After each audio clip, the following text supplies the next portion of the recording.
हरे कृष्णा। आज हम बात करने वाले हैं हाल ही में रिलीज हुई फिल्म शैतान के बारे में।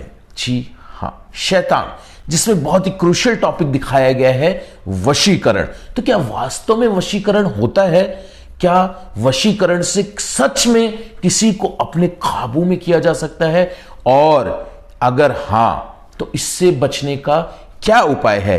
फिल्म में क्या क्या चीजें दिखाई गई, क्या क्या चीजें सही थी, क्या क्या चीजें गलत थी, क्या क्या चीजें कवर की गई, क्या क्या चीजें कवर नहीं की गई, आज हम डिटेल में इस पर चर्चा करेंगे। साधु संग सर्व शस्त्र खाए, लोभ मात्र साधु संग सर्व सिद्धि है। तो सबसे पहले तो हम चर्चा करेंगे कि क्या वास्तव में ऐसा कुछ होता है क्या, वशीकरण? जी हां, बिल्कुल ऐसा होता है। तंत्र विद्या के अंदर बहुत सारी चीज आती है, मारण, मोहन, स्तंभन, विद्वेषण, उच्चाटन, वशीकरण इत्यादि। तो ये सब चीजें क्या होती है? किसी को मोहना हो, किसी का किसी के प्रति इंटरेस्ट खत्म करना हो, किसी का किसी के प्रति इंटरेस्ट जगाना हो, तो बेसिकली इसे काला जादू बोला जाता है। जी हां, ब्लैक मैजिक, जिसके थ्रू आप किसी को वशीकरण कर सकते हैं, मतलब अपने वश में कर सकते हैं। तो फिल्म में दिखाया गया कि एक लड्डू देते हैं माधवन जी एक लड़की को, वो लड्डू खाती है और वो उनके वश में हो जाती है। जी हाँ, बिल्कुल ऐसा होता है। लेकिन फिल्म का जो प्लॉट है वो ठीक है, सब कुछ दिखाया है उसमें कि हाँ वशीकरण किया गया, उसके बाद उन्हें अपने काबू में करके कैसे कैसे उनसे सारे काम वो करवा रहे थे, वो सारी चीजें दिखाई गई। लेकिन जो फिल्म का एंड था कि इससे कैसे बचा जाए, वो दिखाने में ये फिल्म बिल्कुल फेल रही। तो बिना किसी रिसर्च के ये फिल्म बनाई गई है, जस्ट फॉर एंटरटेनमेंट पर्पस, जैसा कि लिखा भी गया है कि इसका रियलिटी से कोई लेना देना नहीं है। जी हाँ, इसका रियलिटी से कोई लेना देना नहीं है। हाँ, कुछ बातें जरूर इसमें सत्य दिखाई गई हैं जो वशीकरण के बारे में, लेकिन अंत में जो सॉल्यूशन बताया गया, क्योंकि इनको फिल्म की हैप्पी एंडिंग करनी थी, इसलिए इन्होंने दिखा दिया कि हाँ ऐसे ऐसे पिता अपने बेटी की रक्षा करता है। तो फिल्म के अंत में अजय देवगन जी हाथ में सिगरेट लेकर लेक्चर देते हैं कि कैसे कैसे वशीकरण से मैंने अपनी बेटी को बचाया। एक पिता अगर अपनी पे उतर आए तो क्या कर सकता है, एक पिता बच्चे के लिए क्या क्या सेक्रीफाइस करता है, बेसिकली जनता को इमोशनल करने के लिए वो लास्ट में लेक्चर देते हैं। लेकिन हाथ में सिगरेट पकड़ना जरूरत थी क्या? एनीवेज, तो उन्होंने जो लेक्चर दिया, उन्होंने हाँ एक लेक्चर में एक बात जरूर सही बोली कि एक पिता अगर अपनी पे आ जाए तो वो अपने बच्चे को किसी भी मुसीबत से निकाल सकता है, और एक पिता ही इस संकट से मुक्त कर सकता है। बिल्कुल सही बात है, एक पिता ही अपने बच्चे को संकट से मुक्त कर सकता है। लेकिन वो पिता कौन? क्या इस भौतिक जगत का पिता? नहीं, वो पिता है परम पिता, हम सबके पिता, the supreme father, the supreme personality of God head, Krishna. वही हमारी इन सबसे रक्षा कर सकते हैं। तो ये काला जादू किसी पर भी काम कर सकता है, लेकिन जो भगवान के भक्त हैं, जो पूर्ण रूप से समर्पित है, उनके ऊपर ये काला जादू काम नहीं करेगा। क्यों? क्योंकि वो भगवान के शेल्टर में, वो भगवान के प्रोटेक्शन में, वो भगवान का नाम जप कर रहे हैं, वो भगवान का प्रसाद ग्रहण कर रहे हैं, वो भक्तों के संग में रह रहे हैं इत्यादि, वो भजन क्रिया में संलग्न है। इसलिए काला जादू भक्तों के ऊपर कार्य नहीं करेगा। अरे कैसी बात कर रहे हैं प्रभु जी, हमने तो देखा है वो डिवोटी, वो बेचारे परेशान है, उनके ऊपर भी काला जादू हो रखा है। तो होता है, हो सकता है ऐसा, लेकिन जो भक्त पूर्ण रूप से शरणागत है भगवान के, उनके साथ नहीं होगा। और अगर ऐसा प्रतीत हो रहा है कि किसी के साथ हो रहा है, तो वो प्रेत आत्मा आती है अपना उद्धार करवाने के लिए, क्योंकि उनको पता है कि इस भक्त के पास ही, ये शुद्ध भक्त है भगवान का, इसके पास ही मेरा उद्धार हो सकता है। मैं तो प्रेत योनि में ऑलरेडी हूं।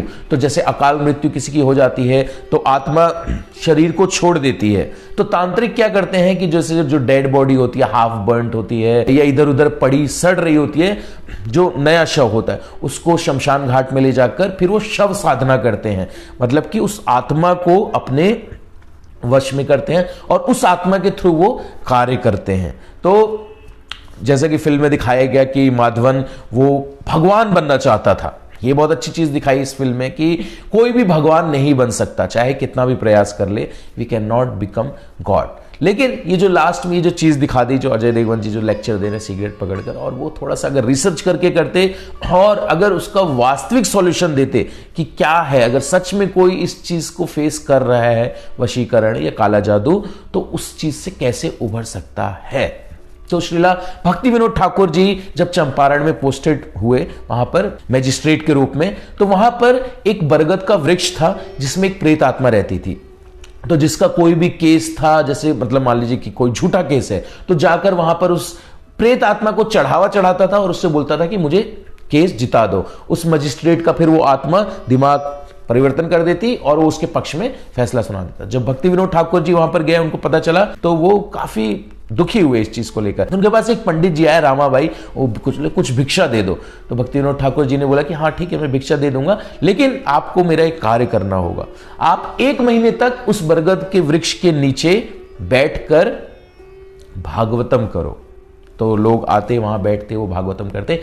1 महीने में वो बरगद का वृक्ष सूख कर गिर गया, धराशायी हो गया, और वो प्रेतात्मा वहां से चली गई। तो ये है शक्ति हरि कथा की। इनफैक्ट पर्सनल रियलाइजेशन अपना बताता हूं। हमारा ग्रेटर नोएडा में एक घर था, तो हमने रेंट पर दे रखा था।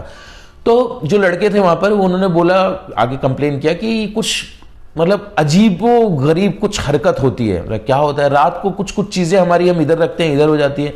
ऐसा तो नहीं हो सकता। तो वो रूम खाली कर चले गए, घर खाली कर चले गए। फिर जो नेक्स्ट लड़के आए दोबारा से, तो उनका भी सेम कंप्लेन। बोला कि हम बाल्टी सीधा रखते हैं, वो बाल्टी उल्टी हो जाती है जब हम सुबह उठते हैं। तो वो लोग भी खाली करके चले गए। अब हम थोड़ा सा सोचने लगे क्या ये सच हो सकता है। जब तीसरे लड़के आए तो उन्होंने भी सेम कंप्लेन किया, और उनके साथ और ज्यादा ही गतिविधियां बढ़ने लगी। उनका जग पानी का उल्टा हो जाता, उनकी चेयर उल्टी हो जाती, उनकी टेबल उल्टी हो जाती। और जब हमने ये सुना तो हम आश्चर्यचकित रह गया, और हमने सोचा कि ये तीसरी कंप्लेन है, इसका मतलब कुछ तो है वहां पर। वो लोग भी चले गए। कुछ नहीं, मैं सिंपली वहां पर गया और मैंने कम से कम मुश्किल से 5 या 6 बार मैंने हरे कृष्ण कृष्ण कृष्ण हरे हरे, हरे राम राम राम हरे हरे चिल्लाकर बोला, 5 या 6 बार बस। उसके बाद जो वहां पर रेंट पे आए, कोई कंप्लेन नहीं आई। तो ये हरि नाम में इतनी शक्ति है कि कोई भी भूत, कोई भी प्रेत आत्मा आपको नुकसान नहीं पहुंचा सकती। तो अगर आप लोग भी चाहते हैं कि ऐसी चीजें आपको परेशान ना करें, तो आप हरि नाम का सहारा लीजिए, गुरु का सहारा लीजिए, वैष्णवों का सहारा लीजिए, अपने ग्रंथों का सहारा लीजिए, क्योंकि भगवान के नाम में बहुत शक्ति है। भगवान में और भगवान के नाम में कोई अंतर नहीं है। और भगवान से ज्यादा शक्तिशाली इस पूरे जगत में कोई हो सकता है क्या? ऑफ कोर्स नहीं। सब भगवान से ही आए हैं ना। अगर परमात्मा है तो प्रेतात्मा भी है। प्रेतात्मा कहां से आई है? भगवान से ही आई है, वो भी भगवान से ही आई है।